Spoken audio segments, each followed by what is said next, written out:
अभी तक हम लोगों को एक बात तो बिल्कुल अच्छे तरीके से क्लियर हो चुकी थी कि नेपोलियन बोनापार्ट ने काफ़ी हद तक पूरे फ्रांस में तो तहलका मचा ही रखा था, लेकिन यूरोप में जब उसकी विचारधारा बढ़ रही थी और वही विचारधारा को वो आगे लेके जाने वाला था, तो उस टाइम पीरियड पे बहुत बड़े विचारक थे जिन्होंने बहुत अच्छी बात बोली कि जर्मनी के अंदर जो टैक्स बैरियर जिस तरीके से ख़त्म हुआ, वो कहीं ना कहीं जर्मनी के लोगों के बीच में एक तरीके से आप कह सकते हो कि कॉमन कॉमन आइडेंटिटी या कॉमन सोच, कॉमन राष्ट्रवाद की पहचान को आगे बढ़ा रहा था। क्योंकि उस टाइम पीरियड पर 1813 जो था वो कहीं ना कहीं जर्मनी के लिए एक बहुत ही अहम हिस्सा बन चुका था। क्योंकि उस टाइम पीरियड पे अगर आप देखो, एक बहुत बड़े अर्थशास्त्री थे, उन्होंने आपकी एनसीईआरटी के अंदर लिखा हुआ है कि उस टाइम पीरियड पर राष्ट्रवाद कैसे विकसित कर सकते हैं और कौन से आर्थिक कदम राष्ट्र को निर्मित करने में मदद करते हैं। क्योंकि उनको बहुत अच्छे तरीके से पता था कि उस टाइम पीरियड पर टैक्स बैरियर खत्म होने का मतलब यही है कि जर्मनी के लोगों के साथ एक जैसी विचारधारा का फैलना।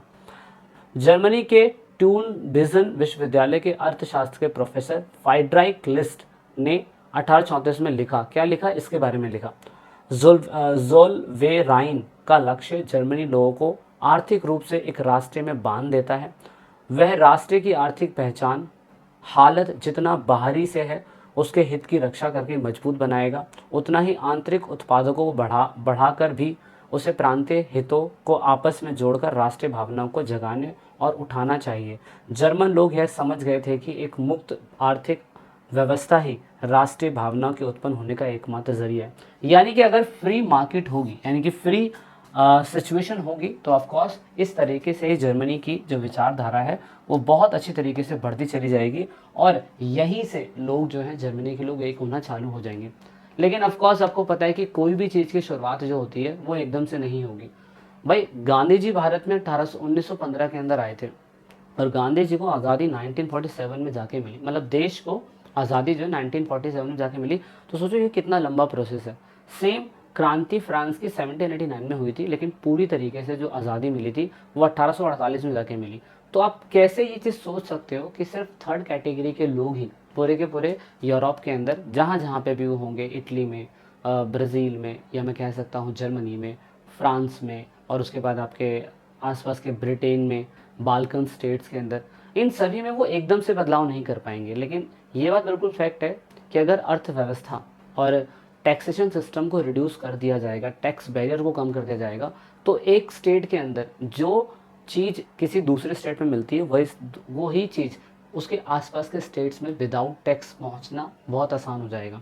एग्जाम्पल के लिए आप मान लीजिए कि झारखंड के अंदर कोल मिलता है अभी प्रेजेंट टाइम पे, तो कोल दिल्ली में भी अवेलेबल हो जाता है। पंजाब में खेती होती है तो उसका सामान गुजरात भी चला जाता है। गुजरात में नारियल उगते हैं तो उसका सामान rest part of the India चला जाता है। अगर इसी के बीच में हम ज़्यादा टैक्स बैरियर लगा देंगे तो ऑफकोर्स वो सामान हमारे पास तक आते आते बहुत महंगा हो जाएगा और हम एक दूसरे से कनेक्ट भी नहीं हो पाएंगे।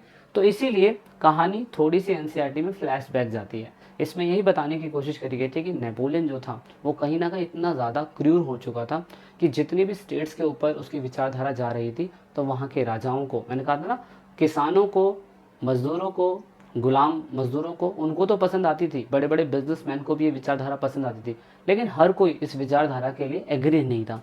इसी वजह से नेपोलियन को मारने के लिए यूनाइटेड किंगडम, उस समय नीदरलैंड का एक पार्ट था, अभी वो बेल्जियम का पार्ट है, वहाँ पर वाटरलू की बैटल हुई थी 1815 में। आप देख सकते हो 18 जून, आज से 208 साल पहले ये बैटल हुई थी। ये बैटल उस टाइम पीरियड पे आप देख सकते हो France versus United Kingdom, Persia, Netherland, हैंकूवर, नासुक और भी जो कंट्री है उन कंट्री के बीच में बैटल हुई। मेन मकसद क्या था? मेन मकसद ये था कि नेपोलियन की आइडियोलॉजी को दूसरी जगहों पर रोक दिया जाए। ब्रिटेन, रशिया, पर्शिया, ऑस्ट्रेलिया, जब पूरी तरीके से नेपोलियन को मार दिया गया तो European government wanted to follow conservative government, यानी कि अब लिबरल थॉट जो होगा वो नहीं होगा, कंजर्वेटिव गवर्नमेंट होगी। ये वही विचारधारा है जिस विचारधारा को बहुत अच्छी तरीके से समझाया था मैंने अपने वीडियो लेक्चर सीरीज के पहले पार्ट में, कि समाज में अलग अलग टाइप के लोग होते हैं। कंजर्वेटिव होते हैं, रेडिकल होते हैं, है ना, जो हमेशा एकदम से बदलाव चाहते हैं। कंजर्वेटिव कहते हैं कि पूरी वही रूढ़िवादी सोच होनी चाहिए, समय के साथ बहुत समय लेना चाहिए किसी परंपरा को बदलने के लिए। तो इसीलिए आप कह सकते हैं कि कंजर्वेटिव गवर्नमेंट जो है उसकी इस्टेब्लिशमेंट कर दी गई और यहाँ पे आप कह सकते हो कि ऐसी दोबारा सोसाइटी बना दी गई पूरे फ्रांस में जो पहले थी। यानी कि उस टाइम पीरियड पे किसको हराया गया? नेपोलियन को हरा दिया गया और नेपोलियन को हराने के बाद पूरी तरीके से समाज के अंदर उस टाइम पीरियड पे ट्रीटी ऑफ वियना करी गई 1815 में। क्यों? क्योंकि European power Britain, Russia, Persia और ऑस्ट्रेलिया वो कभी नहीं चाहते थे कि फ्रांस की आइडियोलॉजी एकदम से ही दूसरे देशों के अंदर फैल जाए। इसीलिए ट्रीटी ऑफ वियना हुआ और ट्रीटी ऑफ वियना के बाद आप कह सकते हो कि बर्बन डायनेस्टी दोबारा से रीस्टैब्लिश कर दी गई और नेपोलियन को युद्ध के अंदर मार दिया गया। और लुइस 17 आप देख सकते हो वो कुछ ही टाइम पीरियड तक, 1 साल तक पावर में रहे थे, लेकिन फिर भी वो पावर में रहे। बर्बन डायनेस्टी दोबारा से उस टाइम पीरियड पर रिस्टोर कर दी गई पूरे के पूरे फ्रांस के अंदर। और फिर फ्रांस का जो जितना भी एरिया नेपोलियन ने कैप्चर करा हुआ था, उन एरिया के विचारधाराओं को रोकने के लिए उनके आसपास के इलाकों के अंदर नए नए स्टेट्स का सेटलमेंट करा गया। जैसे किंगडम ऑफ नीदरलैंड जो था वो फ्रांस के नॉर्थ पार्ट के अंदर यहाँ पर इस्टेब्लिश कर दिया गया। उसके बाद जियोना वो जो था पिडमोंट साउथ का पार्ट बना दिया गया। ये पिडमोंट यहाँ पर है और जियोना ये इसका पार्ट बना दिया गया, जिससे इसकी विचारधारा यहाँ पर भी ना आए। और उसके बाद पर्शिया जो था उसको इम्पोर्टेंट टेरिटरी दे दी गई, यानी कि पर्शिया जो है, आपको ये पर्शिया दिखाई दे रहा है, इस पर्शिया वाले पार्ट को भी इम्पोर्टेंट टेरिटरी दे दी गई, ताकि जो आइडियोलॉजी किंगडम ऑफ फ्रांस के अंदर थी वो आइडियोलॉजी सेक्सोनिया या वेस्टर्न पार्ट में ना जा पाए।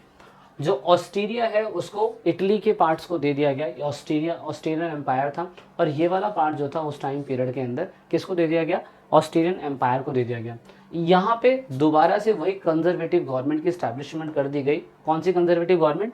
वही कंजर्वेटिव गवर्नमेंट जो आज से क्रांति के पहले भी पूरे के पूरे फ्रांस में या यूरोप की कंट्री के अंदर फैली हुई थी। यानी कि दोबारा से जो नेशनलिस्ट सोच थी, थर्ड क्लास के जो लोग थे, उनकी क्रांति थोड़ी सी और स्लो हो गई। तो इसीलिए आप कह सकते हो कि नेपोलियन ने जो उस टाइम पीरियड पर 39 राज्यों के साथ एक तरीके से क्या कहते हैं कन्फ्रंटेशन करा था कि बिजनेस एक ही होना चाहिए, एक ही टैक्स बैरियर होना चाहिए, है ना, ये चीज़ करा था।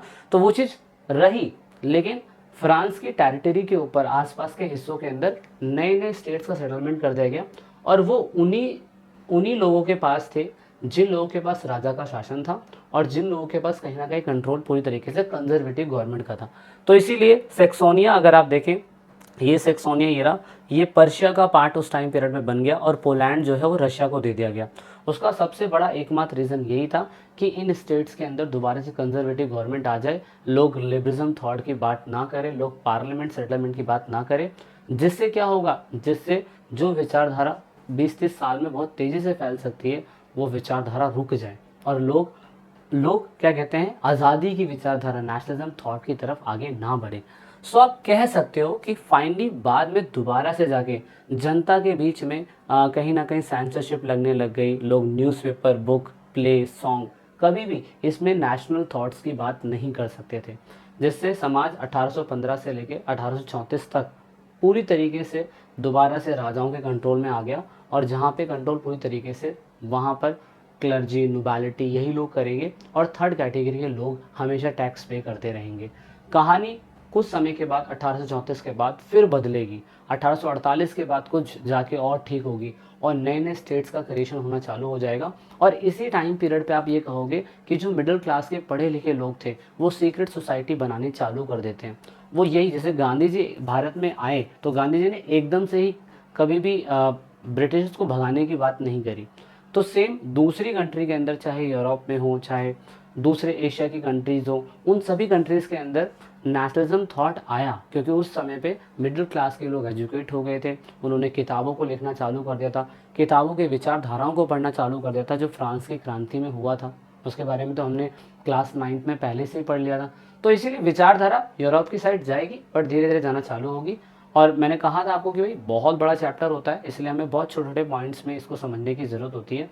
नहीं तो अगर हम कोई सा भी पार्ट मिस कर देना तो हमें एकदम से ही पूरी की पूरी स्टोरी समझ में नहीं आएगी कि पूरे के पूरे आपके यूरोप में चल क्या रहा है और यूरोप में ये आइडियोलॉजी पहुंची कैसे। ठीक है, सो आप लोगों को मिलेंगे हम लोग जल्दी वीडियो लेक्चर सीरीज़ के 4th पार्ट में, नेक्स्ट वीडियो में। Thank you for watching the video. I hope आपको चीज़ें समझ में आ रही होगी। मिलते हैं नेक्स्ट क्लास में। जय हिंद, जय भारत, वंदे मातरम।